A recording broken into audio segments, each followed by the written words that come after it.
Hi, everybody. Welcome to Bob's Gauge Trains. Thanks for stopping by. Welcome to the new year, 2023. And with the new year comes time to buy some new trains. That's the way I look at it. So today's video, we're going to do a couple different things. I didn't plan on it. It just kind of happened. What can I tell you? I mean, just like you guys, you see something, you're like, oh, gotta have it. I picked up 4 chassis system cabooses, all from Atlas. They're fantastic, best in the market. I picked up a Waddell Cole 2-bay hopper, and I also picked up a 3-bay hopper that I had a buddy of mine graffiti up for me and put my dog's name on it. You'll see Yukon on it. I have a Siberian Husky in real life, and his name is Yukon, so I asked him if he could put his name on the car. And sometimes when you see the gas station in back of me, you'll see a Siberian Husky sitting on the roof looking up to the mountain, and that's my dog. So today's video is going to be, I'll show you the cars a little later. We have some trains running. For the first time in a long time, it's all Pennsylvania Railroad. Didn't plan it that way, it just kind of happened. You know, a couple trains off, couple trains on, and I'm like, oh wow, I got all Pensy.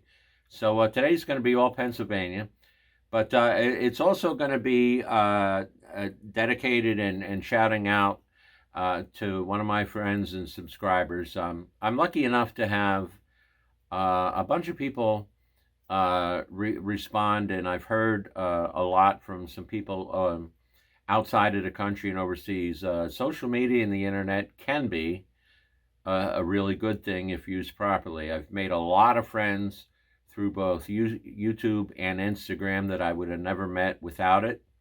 I'm very happy for that.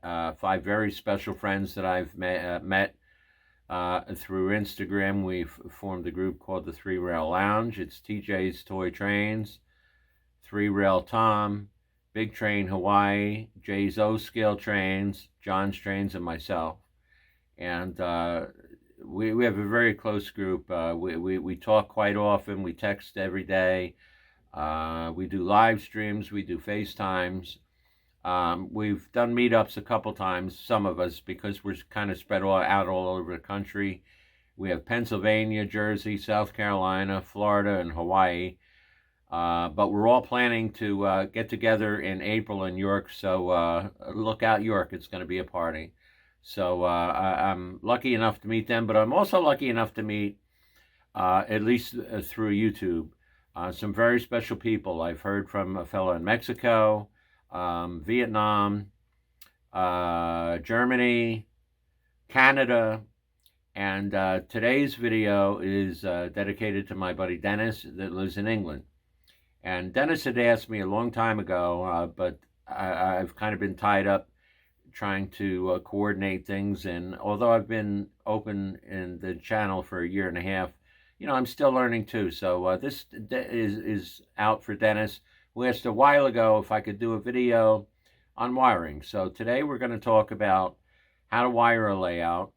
I use TMCC, DCS, both with their own systems. I don't have Legacy yet. Whether I get it or not in the future, don't know. Time will tell.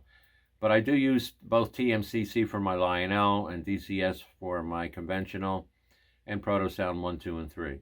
So Dennis, this one's for you. We're going to show about power sources, how to connect your wiring, what to use, what gauge wire, lock-ons. We'll cover all that in the video. So enjoy the video. We'll get to run some trains at the end, and we'll show how I wired up my layout.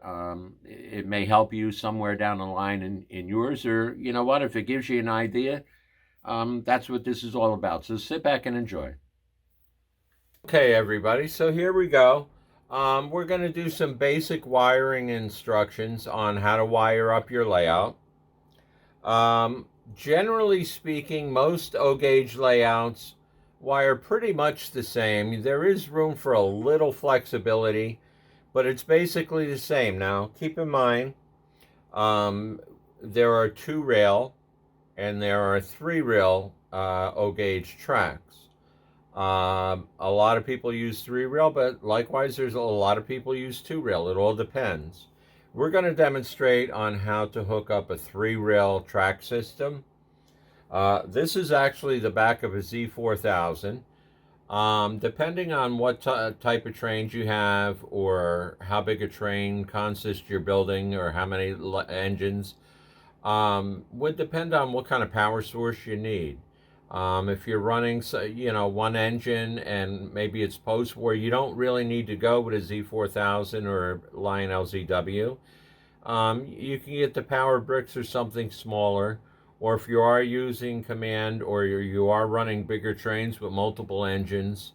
As far as O gauge, if you're running anything modern, I would recommend a Z4000. The circuit breakers are a little bit quicker. The circuit breakers in the ZW are very slow. By the time the circuit breaker in the ZW goes, you fried the board in your engine, but there's a way around that, and we're going to go through that. But anyway, this is the back of a Z4000. As you see on the bottom, you have the red ports, and on the top you have the black ports. The red ports always go to your center rail, which is your hot rail. The black port goes to either of your outside rails, either here or here. If you're using multiple drops, now on my layout I have 5 power drops on the outside 2 loops because they're bigger, and I have 4 power drops on the inside 2 loops because they're a little smaller. Now, depending on the size of your layout, if you're on a 4x8 or 2 4x8s, it's trial and error. Run your trains around. I would recommend no less than 2 power drops, 1 on each end of the layout. And the bigger you get, I would recommend more power drops, because the track pins do work, but over a long period of time in a large layout, they do eventually lose a little bit of current, so you might get some weak spots or even some dead spots. So depending on how big your layout, it's trial and error. There really is no set formula as to the power drops. Now, I'm using a basic Lionel lock-on. The lock-on clips on to the rails. The center rail clip, there's a little clip that clips onto the center rail, and then the outside rail is your black. So I've already had them wired. I go from the red on the transformer to the center rail on the lock-on, and then I go from the black on the transformer, which is your ground, to the black ground port on the track. Now, if you're going to use multiple layouts, make sure that you use the same track for your ground. Don't use this track, the outside, for one section and the inside for another section. Whatever outer track you decide to use the same one for your entire loop of track. It just works out a whole lot easier. And this is all you really need to do if you're going to run anything basic, like a post-war, or even a starter set that does not have TMCC or Protosound, 1, 2, or 3. This is for older trains, either post-war or strictly conventional. Like I said, this has a quick circuit breaker, so if you do have a derailment or a short, the little red light right here will light up and shut down your power real quick and fix your problem.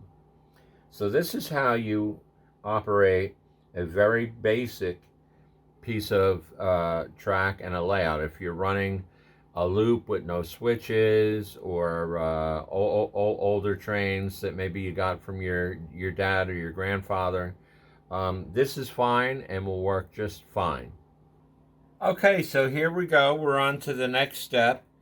And what I've done is I've attached all of the wires from the transformer to the TIU if we're going to use DCS, and then from the TIU to that piece of tubular track that we had.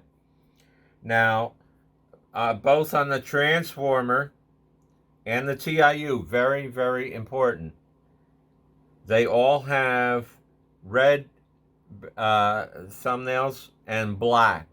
Do not mix them. The red is for your center rail, which is your hot lead.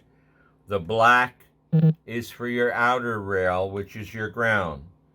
I would not recommend using the same color wire. It's too easy to get them mixed up. In theory, you could use colors other than red and black. You can use red and green, black and purple. You can use whatever you want. But the basic theme on this is red and black as far as electrical work. I would stick with that. I mean, if you're going to drop a couple $100 on a locomotive, or in some cases $1,000 on a top line locomotive, you really don't want to cheap out on whatever, a $5 or $10 spool of wire. So my advice and what I've done on my layout is use red and black. Red for your center rail, black for your outer rail. The transformer on the Z4000 shows it. Make sure you connect red to red on the TIU. And then on the other side of the TIU where it says out, how you do this is you hook from the transformer into the TIU. It'll say in, and then it'll say out on the other side of the TIU, and that means going out to the track. So it's very simple. Transformer into TIU, from TIU out to track. Please, please make very careful decisions on this. Make sure you attach red to red and black to black. Double check it before you add power.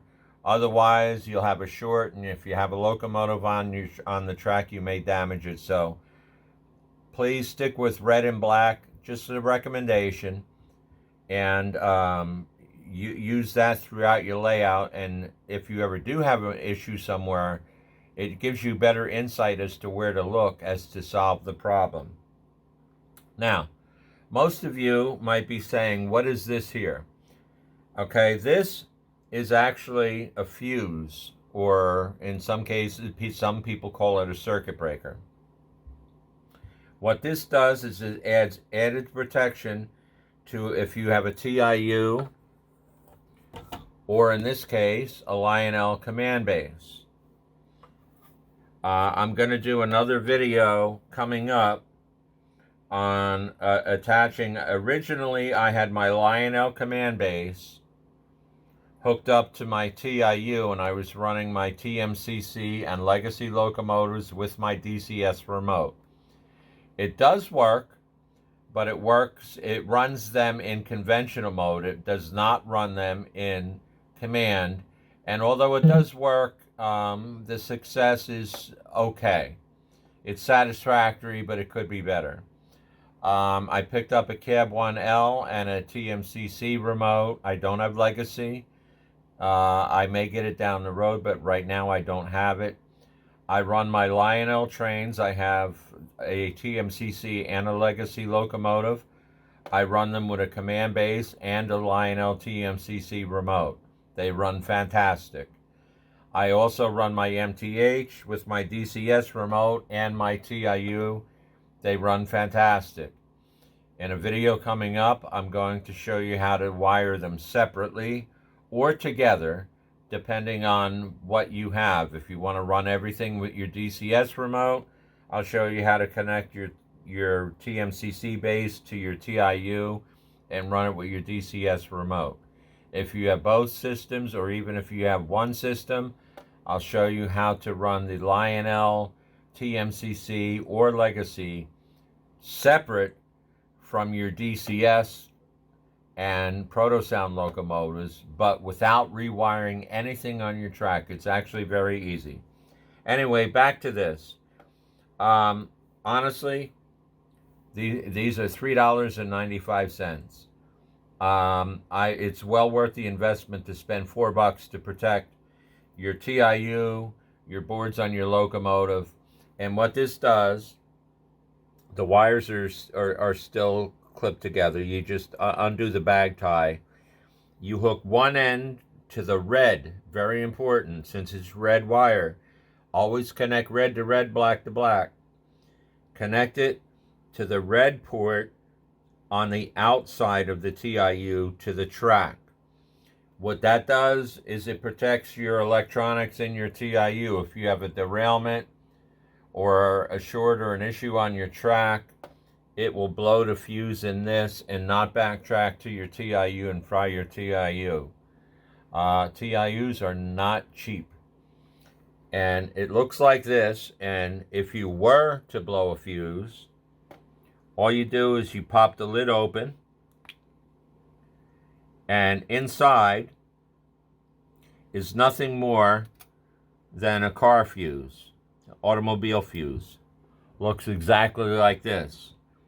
You could tell by the tracers if you blew a fuse. If you did, simply replace it, put it back in,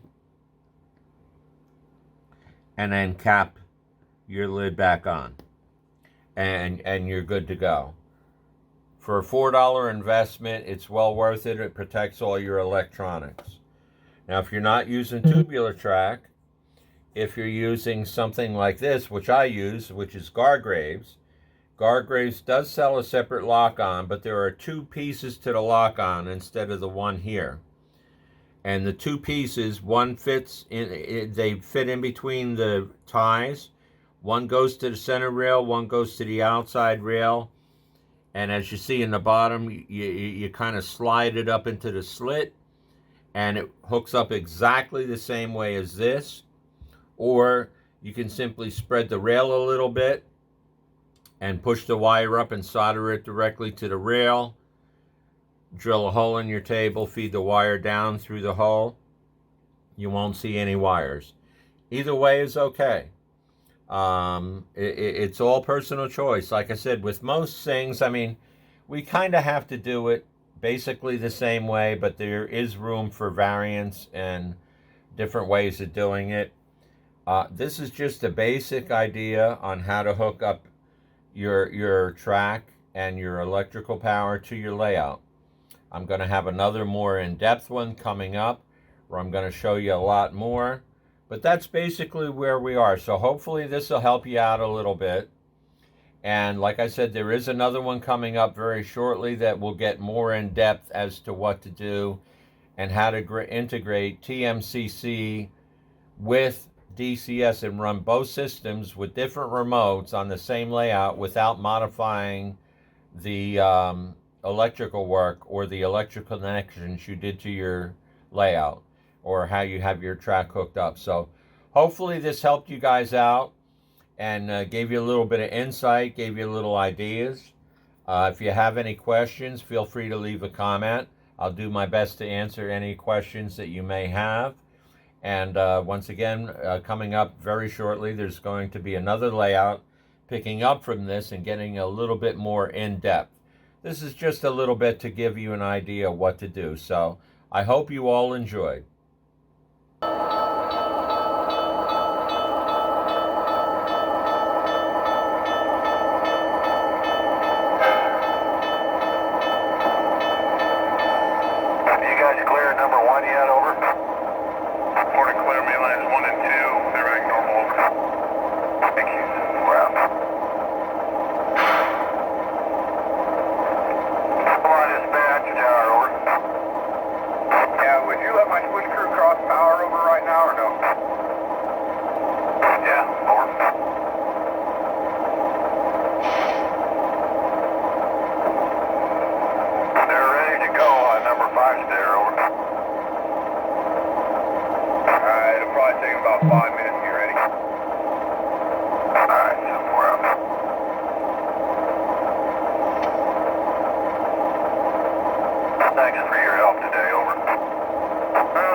Hey everybody, thanks for stopping by. I hope you all enjoyed.